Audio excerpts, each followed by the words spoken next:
Alright, so I want to get back to the normal business now, instead of all that bickering over the other stuff.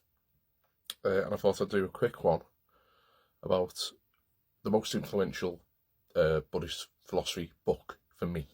So, as you might imagine, I can't even tell you the amount of Buddhist philosophy stuff I've read.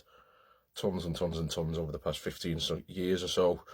During my PhD, the volume of stuff I was reading and translating was huge. But everything kind of spins back to one book for me. And that is Nāgārjuna's Mula Madhyamaka Karika. Okay? Fundamental verses of the middle way. Fundamental treaty of the middle way. Whatever you want to call it. This is the Siddhavitz Katsura translation from Sanskrit sources.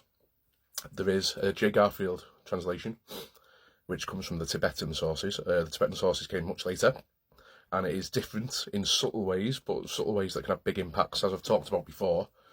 A kind of small change in principle at the bottom can lead to a big divergence at the top. So, in terms of accuracy to what Nāgārjuna was actually getting at, then it's arguable that this is the better version. And the great thing about this is Siddhavitz and Katsura draw on tons of commentaries. Basically all the extant Indian commentaries are brought into this. We've got Nāgārjuna's original verse, so far as we know, original verses, and then we've got commentaries as well to help us make sense of it. So, what is the basic principle in this book? The basic principle expounded in this book hinges on what I would say are two fundamental points. The first is proving codependent origination, and the way in which it does that is to use logic to self-defeat logic. So what he wants to show is that logic can't really pin down reality, and because of that we shouldn't try, is the conclusion that I come to. Other people disagree on this. They think Nāgārjuna was a master metaphysician. My interpretation of Nāgārjuna is he didn't give two hoots about metaphysics and thought it was a waste of time. He bothered with metaphysics only to show us what a waste of time metaphysics is. So the second principle is the rejection of swabhava. And swabhava as a very technical term in the Sanskrit literature. In the Pali literature, it meant something slightly different, but by the time we get to Nāgārjuna, it came to mean essential principle. So if something has a swabhava, it has an essential principle within it that is unchanging, unaffected by causes. It remains throughout this object's lifetime. It is the essential character of that object. It's the distinguishing feature that sets it apart from all other objects.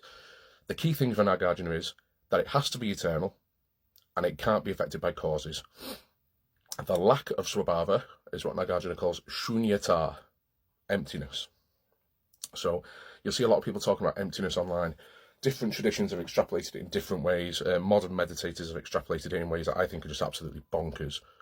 But essentially what emptiness says is that nothing is permanent, nothing has its own characteristic, eternal, permanent characteristic. Everything comes around as a result of innumerable causes and conditions. And because of that, seeking to hold on to an essential principle is a waste of time. It's actually damaging. It's a drishti, so a metaphysical view. It leads to craving, which leads to our dissatisfaction. So this is what Nāgārjuna is all about. Getting rid of this final attachment to an eternal principle, whether that's in the self or whether that's the self of other things. So a lot of philosophy talks about Atman. You'll be familiar maybe with the Buddhist principle of Anatman or Anatta in Pali, usually called selflessness, not self. Nāgārjuna's point here is that if there were to be a self, it would need to be an enduring principle, pure, unchanging, unaffected by causes. This thing he thinks he shows in this book does not exist. All right? And because it doesn't exist, anybody who claims otherwise is deluded. They're propagating their own dissatisfaction, and the way to liberation is to actually cut ties with this delusion. Now, it's a very complicated book. I recommend it to people to read quite often, to be honest. But if you're making your way through this on your own for the first time, it can be really, really difficult. I do think it's worth persevering with it. I mean, I love it. It's my favourite philosophical book of all time. And you see, you can see it's battered. 10 million bookmarks, scribbles on the pages. I wish wisdom did a hardback version. I asked Wisdom if they could knock me up a hardback version. Yeah, I love it. And it is the foundational principle for Madhyamaka. In some ways, it's also a foundational principle for Yogacara. So for most major schools of Mahayana Buddhism, Nāgārjuna and the MMK are really, really significant. Even the Tibetan schools, the Geluk of the Dalai Lama, focus heavily on Madhyamaka and are very well versed in dealing with what emptiness is and ultimately what emptiness isn't. I'll stop it there. I recommend it heartily. You can pick it up online, cheap as, about 20 quid.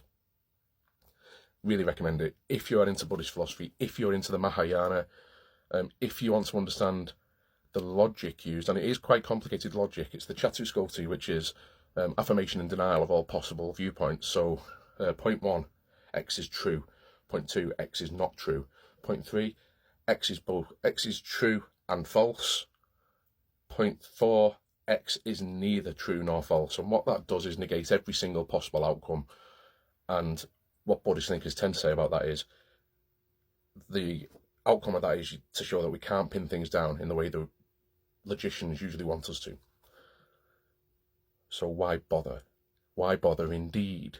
That's the big question. I suppose we'll come back to that at other points. So yes, recommendation for the day. Read the MMK. If you've read the MMK and have opinions, let me know what you think. I love talking about this stuff.